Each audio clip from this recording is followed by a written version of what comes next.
Kelly with Team Made for More here, and today I'm going to show you how to make chocolate cloud cookies. The ingredients that we're going to use today is 6 eggs, a red container of either Greek yogurt or cottage cheese. I had about half and half because I was using up the rest of the Greek yogurt, so I filled in with the rest with cottage cheese.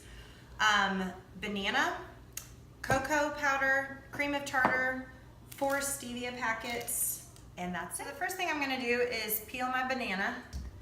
And then I'm going to go ahead, one little tip about bananas, as soon as they start getting those little brown spots on them, that's when they are actually at their sweetest. And the banana is where a lot of the sweetness in these cookies comes from. So you want to wait until they're just about right for that. Then you're just going to either take a whisk or a fork and kind of mash your banana up before you put anything else.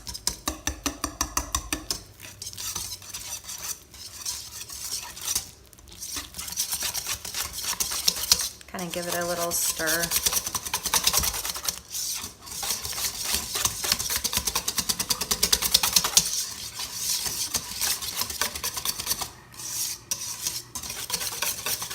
Okay, the next thing I'm going to put in here is my Greek yogurt. And mine has, like I said, a tiny bit of cottage cheese in it, just because I ran out of Greek yogurt.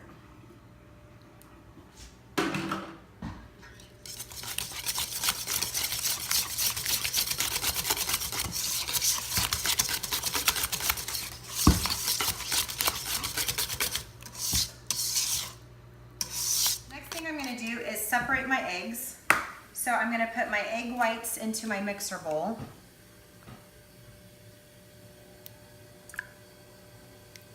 And put my yolks in with my banana mixture. A couple ways to do this. The first way is to just crack your egg on a flat surface, stick your thumbs in, pull the egg apart, and transfer the yolk back and forth in between the shells. So that's one way. And another way to do it is to actually crack the egg into your hand. Let the yolk fall through your fingers, or let the egg white fall through your fingers until you just have the yolk in your hand, and transfer it to the other bowl. Add about a teaspoon of cream of tartar, which is going to be a leavening agent that's going to help my cookies to rise and be nice and poofy in the oven.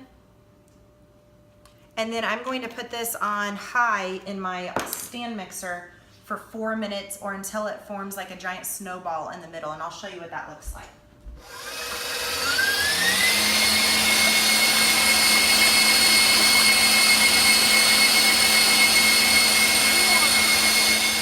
Okay, I'm going to add 4 packets of stevia to my yolk mixture here.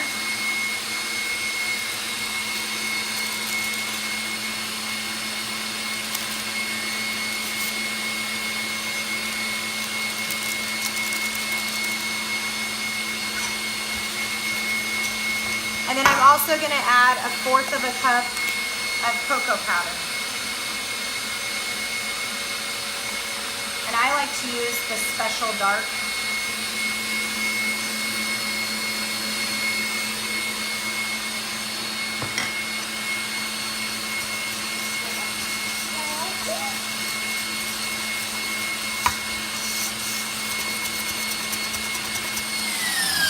This is what you would call a soft peak. If you look at it, when you put your, see how the tip of the egg white is soft and it kind of bends over when you pull up on it? That is not ready yet. We want a stiff peak is what we are looking for.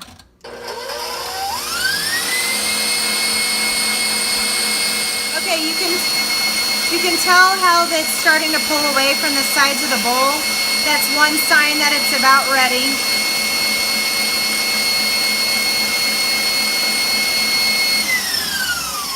It usually takes it a good 4 minutes to be ready. And see how it kind of forms a snowball in the middle? That's kind of another sign. And I usually just kind of like tap it out. And it literally comes out as a big giant snowball. Now we're going to fold our egg whites into our chocolate mixture. Do you see the snowball? Snowball and chocolate. Yeah, now it's gonna be a chocolate snowball. Chocolate. And the egg whites are really firm. See that? They're holding their shape for sure. A big mistake that a lot of people make is they just don't whip the egg whites long enough, and then they get kind of mushy in the, they don't hold their shape in the cookie form either. Your cookies turn into pancakes. So to fold, you kind of scrape down, up, and over. And it takes a while to fold the mixture in. But it's really important that you don't just stir this, because you want to keep as much air in your meringue as possible.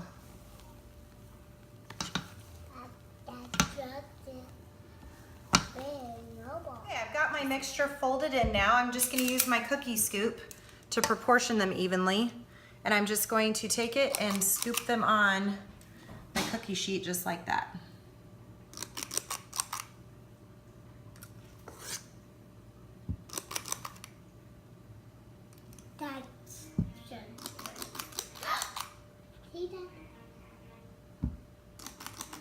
Okay, so this should make about 24 cookies total would be your yield. You're gonna put them in the oven at 300 degrees for about 30 minutes.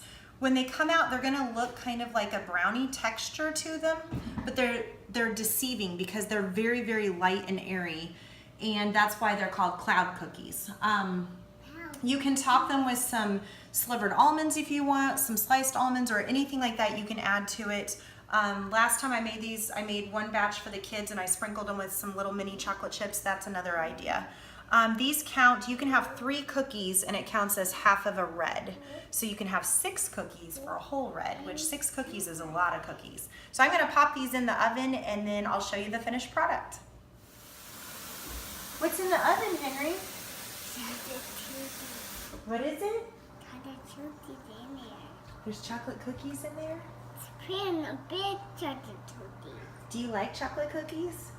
Cream big. They come big. They're getting big? Yeah. Good. The cookies are done. It's been about 30 minutes. And as you can see, they have kind of a cracked appearance on the top. So I'm going to put these over here and let them cool for just a couple minutes. They're still nice and fluffy. Here's the ones from the top. See, they kind of look like brownies. So we're gonna let these sit here and cool for just a couple minutes. Okay, the cookies have been sitting for a couple of minutes. So now I'm going to go ahead and grab the edge of my Sul-Pat mat, which is a non-stick cooking mat. And if you just pull up the edge, they will just lift right off of the mat, and then you can transfer them to a cooling rack to finish cooling. I used to try to use like a spatula to lift them off, and the spatula kind of tears them up because they're super delicate when they're still warm. So I found the easiest thing was just lifting up the corner of the Sul-Pat mat, and then they just kind of roll right off. Just like that. So my chocolate cloud cookies are done cooling. So now's the best part, is to try it out. Yum, I love these things. They're light, they're a little bit sweet, definitely feel like you're eating a carb. And it feels like you're eating a cookie. It's a win. One more helpful tip is that cloud cookies actually freeze really well. If you put them on that Sul-Pat mat and stick them in the freezer, which I usually do with half of them, and then you can, once they're all the way frozen solid, you can bag them up with a little piece of parchment paper in between, and they thaw in like a minute out of the freezer, and they freeze really well, they heat up well, and they're just awesome to have.